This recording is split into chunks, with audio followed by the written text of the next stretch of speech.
The sun sets without asking for applause. It doesn't scream its beauty, nor does it beg to be seen. And yet, we stop. We watch. We feel. Because something in that quiet light speaks to a truth we often forget. The most real things in life do not come with noise. They come with presence. They come with peace. And sometimes, they come in the form of a love that doesn't look the way we expected, but feels exactly like what we've always needed. You've probably asked yourself this more than once. Does he really like me? Or am I just imagining it? Maybe you've been trapped in overthinking, replaying conversations, searching for signs, analyzing silences that hurt more than words. Maybe you've tried to be enough, to be noticed, to be chosen. But deep down, there's a longing that won't be silenced. The longing to be loved not for what you do, not for what you give, but for who you are when you're simply being. That's the wound many of us carry. The fear that we are invisible when we are quiet. That love only finds us when we perform, when we give, when we bend. So we overcompensate. We smile when it hurts. We care when we're tired. We try, even when we don't feel seen. And in this exhausting game of proving our worth, we stop listening to something sacred within us. The knowing that real love doesn't require you to beg for signs. It just is, like the sunset. Louise once wrote, "I am open to the miracles of love. I now allow myself to receive." Let that sink in. You don't have to chase certainty. You don't have to keep asking if you matter. Maybe what's needed isn't more effort, but more space, more stillness, more trust. Sometimes what you're searching for isn't absent. It's just waiting for you to pause long enough to finally recognize it. And what if I told you that the reason you can't feel his love isn't because it doesn't exist, but because the noise of your own self-doubt has been louder than his quiet affection? That question stings, I know, but it opens a sacred door, a door to healing, a door to truth. Brené Brown reminds us, vulnerability is not weakness. It's the birthplace of love, belonging, joy. And maybe that's where the answer lives. Not in his text messages, not in grand gestures or declarations, but in the way he sees you when you're unguarded, in the moments he honors your silence, in the ways he stays, without needing to be noticed. So today, we're going to explore the quiet signs, the ones that don't shout, but whisper, the ones that don't sparkle, but root deeply. Because maybe he likes you more than you think, and maybe it's time to start seeing what your anxious heart has been too tired to notice. Now let's walk gently into the signs that don't need to be loud, because they are already full of truth. He respects your silence, even when you say nothing. There is a kind of love that doesn't try to fill every space with words. A love that doesn't rush to fix your silence, but respects it, stays with it, breathes with it. And when you meet someone who honors your pauses, even when you say nothing, it can feel both unfamiliar and deeply safe. Because for so long, you've been trained to equate love with attention, affection with constant reassurance. But what if love, real love, lives in the spaces where nothing needs to be said? You know that feeling, when someone looks at you and doesn't demand a smile, doesn't need you to explain.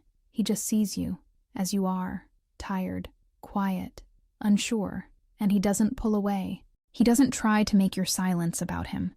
He simply stays, and in that stillness, something inside you begins to soften, because for the first time in a long time, you are not performing. You are not being evaluated. You are simply allowed.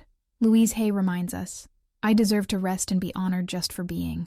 How many times have you forgotten that? How many times have you felt the pressure to entertain, to explain, to prove that you are worth someone's presence? When a man doesn't require that from you, when he sits beside your silence without shrinking from it, that is not apathy. That is reverence. That is a man who sees your soul, not just your smile. It might not be grand. It might not be loud, but it is real. And for a woman who has lived too long on emotional high alert, who has been made to believe that only noise equals love, the quiet can be unsettling. It can even feel like absence. But if you lean in, really lean in, you'll realize his calm is not distance. It is a quiet devotion, a still presence, a sign that he doesn't just love your light, he honors your shadows too. And maybe that's the beginning of a new kind of safety, one where you don't have to speak to be heard, one where your stillness is not a problem to be solved, but a sacred space to be shared. He doesn't try to concertar you, he wants to comprehend you. There is a moment, often subtle and deeply moving, when you realize someone isn't trying to fix you. He doesn't interrupt your pain with solutions. He doesn't rush your tears with advice. He simply stays. He listens, without flinching. And that, in a world obsessed with fixing and improving and correcting, feels like the purest form of love. Many women carry invisible wounds. Old stories of being too much or too sensitive, of being told to calm down, to move on, to get over it. So we learn to edit ourselves, to shrink our truths into silence, to smile when what we really want is to be understood. But when a man sees your sorrow and doesn't try to erase it, when he meets your vulnerability with presence instead of pressure, it heals something deeper than words ever could. You might notice it in the way he doesn't interrupt when you're speaking from your heart, or how he looks at you with eyes that aren't searching for flaws, but simply trying to understand the landscape of your inner world. That is not passivity, it is sacred witness.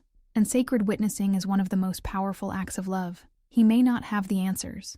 He may not even fully grasp the depth of your story, but he doesn't need to. Because he isn't loving you for your clarity. He's loving you through your confusion. He's not offering solutions. He's offering safety. And that kind of love doesn't demand a version of you that's already healed. It walks with you while you're still becoming. There is a quiet wisdom in those who don't rush your process. And if you've ever been dismissed or minimized in your emotions, you know how revolutionary it feels to be held in your humanity, just as you are. So when he chooses to be with you in your sadness, not to fix it, not to flee from it, but to understand it, it's not a weakness. It's not romantic naivety. It's emotional courage. And maybe, just maybe, it's exactly what you've always needed. Not someone who saves you, but someone who sits with you until you remember you were never broken. Just hurting, just healing, just human. He listens to the details. You already forgot. You mentioned. Sometimes love hides in the softest echoes, in the things you said once, in passing, and completely forgot. But he didn't. He remembered. The way your eyes lit up when you talked about the smell of rain on old books, the name of the cat you had as a child, the coffee you drink when you're trying to feel safe. He noticed. Not because he was trying to impress you, but because he was present. Because your voice mattered. This kind of attention is not loud, not showy. It doesn't come with flowers or declarations. It comes quietly, wrapped in presence. In the way he shows up with your favorite snack after a long day. In the playlist he sends that sounds like the summer you once described.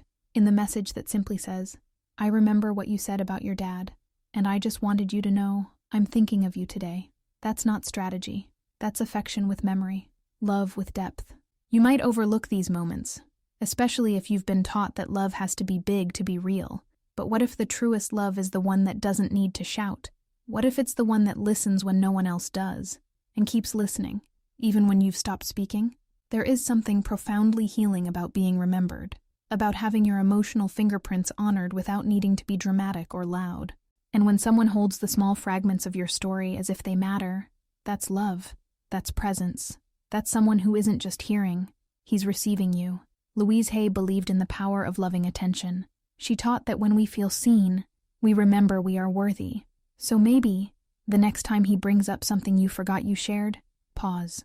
Not to question it, not to analyze it, but to feel it. To feel what it's like to be held in someone's heart through the details you thought were invisible. Because maybe you were never invisible. Maybe you were just with people who never stayed still long enough to truly listen.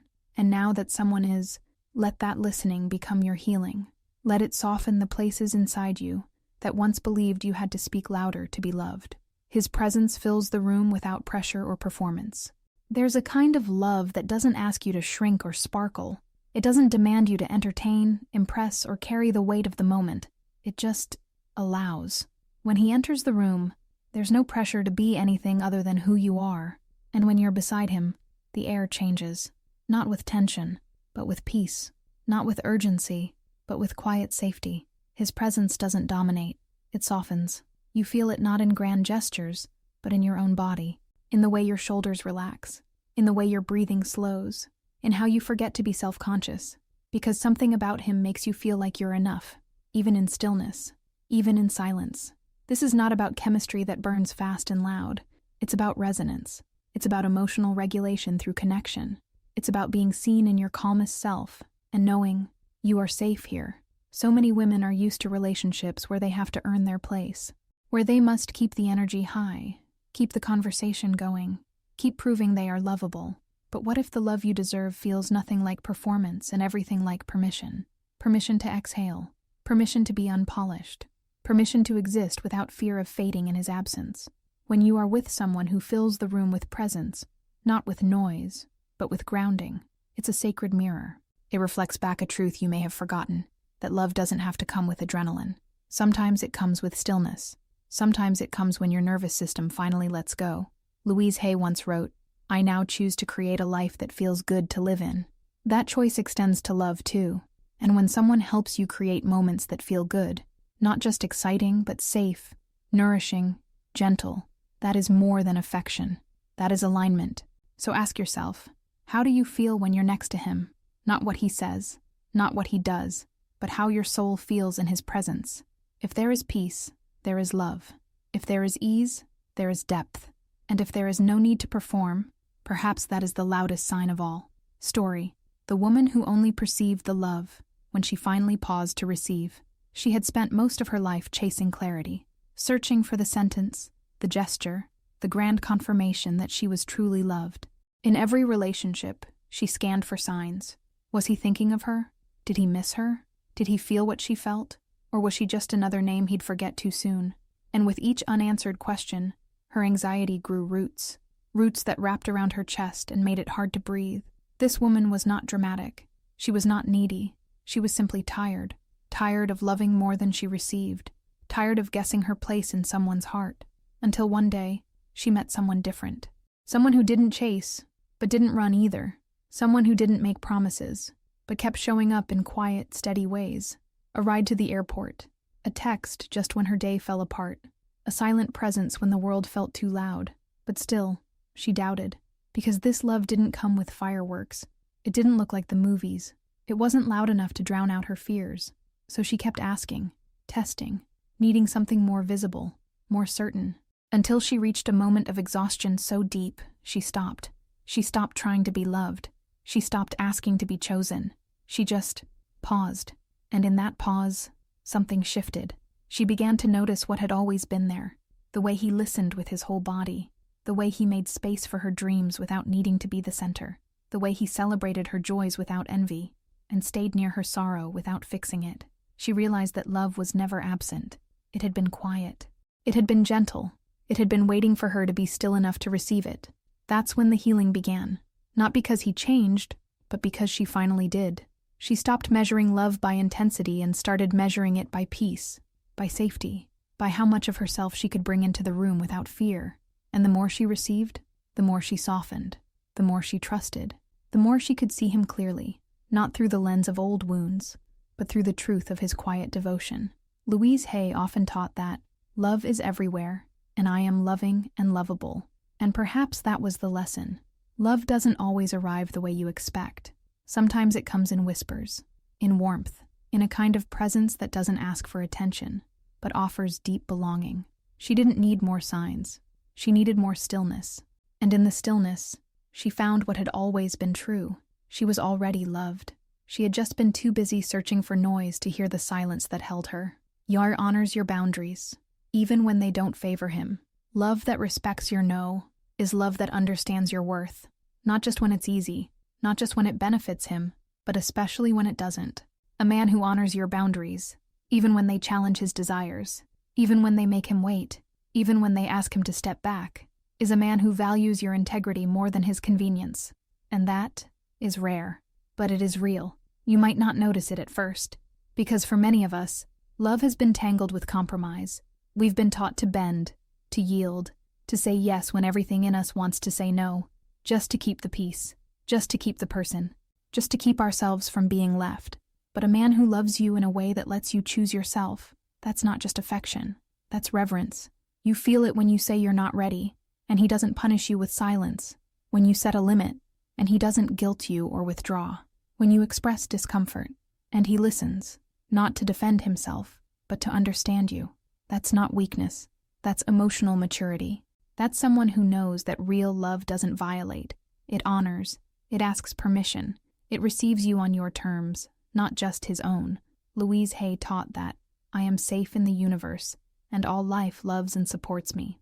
That includes the people we allow close. And when someone truly sees your heart, they won't ask you to betray it for their benefit. They will want to protect it, even when it costs them a moment of satisfaction, even when it stretches their patience, even when your boundary means they must grow. It's not about perfection, it's about alignment. When someone loves you in a way that includes your no, that love becomes a mirror, not of your obligation, but of your sovereignty. It says, you matter, your needs matter, your safety matters. And for a woman who has been told, over and over again, that love means losing yourself, this kind of love is radical. So if you notice him adjusting his pace to match yours, respecting the space you need, honoring the voice you're just learning to use, that is a sign, a powerful one. Not that he is flawless, but that he is present. And presence, paired with respect, is the foundation of everything sacred in love. The way he looks at you when you're not looking. There's a gaze that speaks when lips remain quiet. A look that escapes performance, one that appears not when you're posing, not when you're searching for affirmation, but when you're simply being, washing dishes, laughing at something only you find funny, lost in thought at the window. And in those unguarded moments, he watches you, not with possession, not with pride, but with presence. That's the look of real affection, the kind that doesn't require an audience to be genuine. So much of what we've been taught about love centers on how we're seen when we're trying to be beautiful, desirable, magnetic. But there's another kind of love, a deeper one. It reveals itself in the way someone sees you when you aren't trying at all. That's when the truth of their gaze appears, not shaped by expectation, not driven by desire, just witness, gentle, whole, and still. He might not say it. He might not even know that you've noticed. But the way he looks at you when you're not looking, that's where the sincerity lives. In those quiet seconds when he sees your essence, not just your exterior. When he lingers in your presence without asking for more, without needing to change you, without needing you to be anything but who you already are. Brené Brown once wrote, "Love is not something we give or get. It's something we nurture and grow."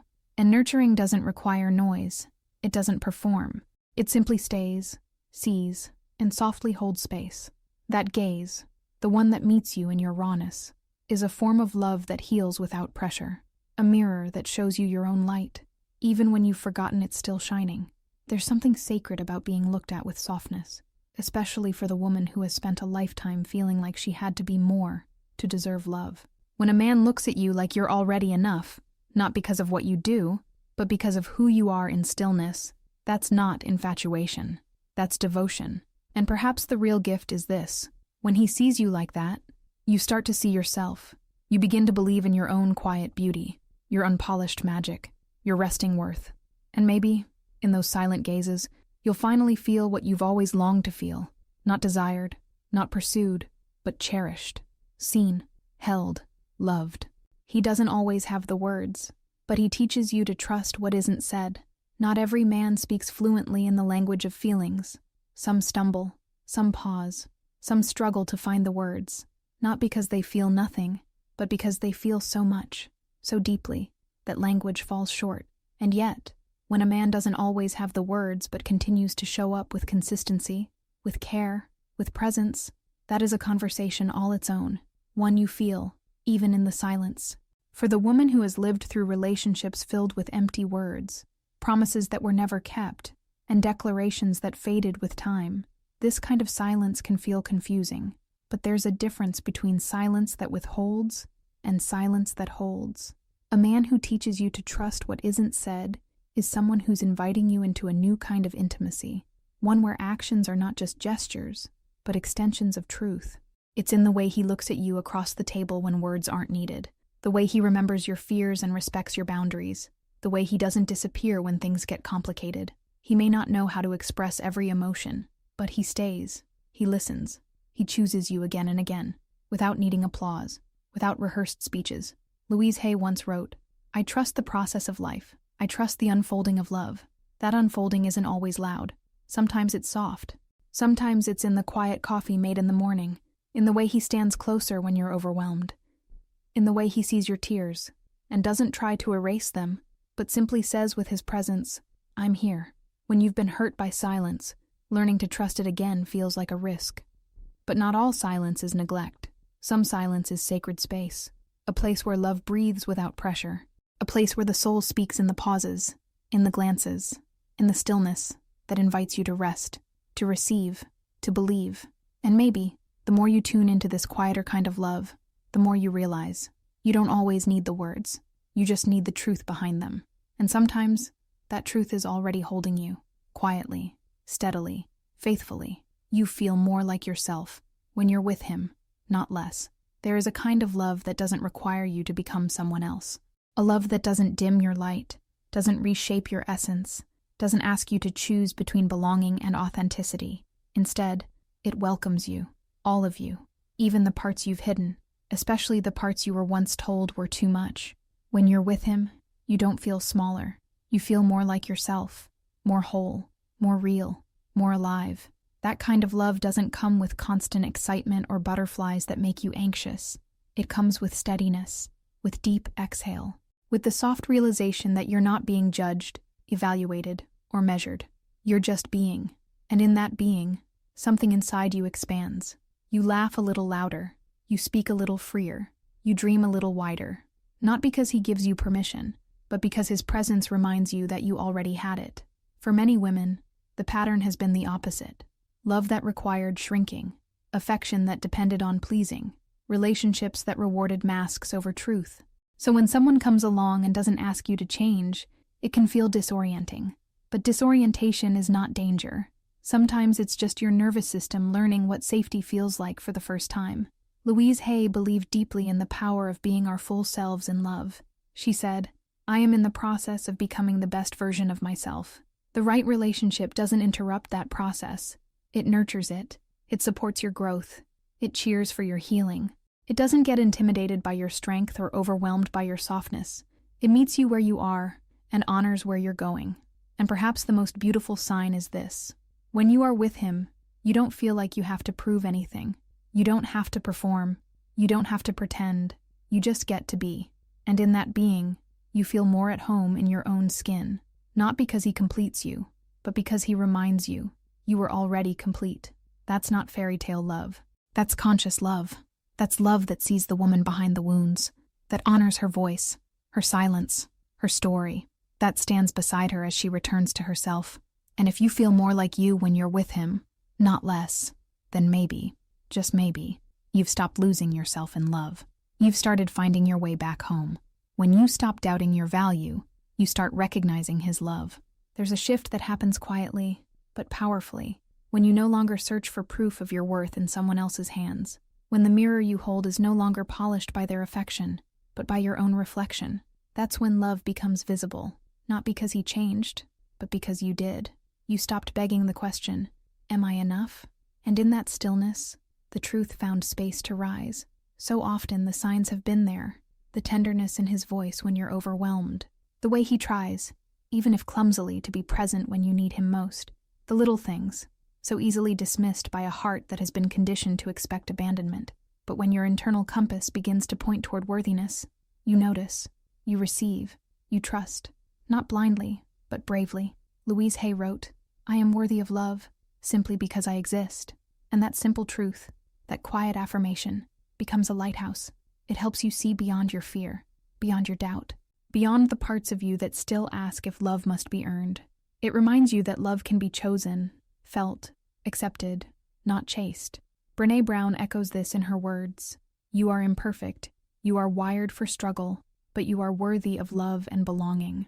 And maybe that's the sacred invitation, to stop measuring love by intensity or consistency alone, and to begin recognizing it through presence, through patience, through peace.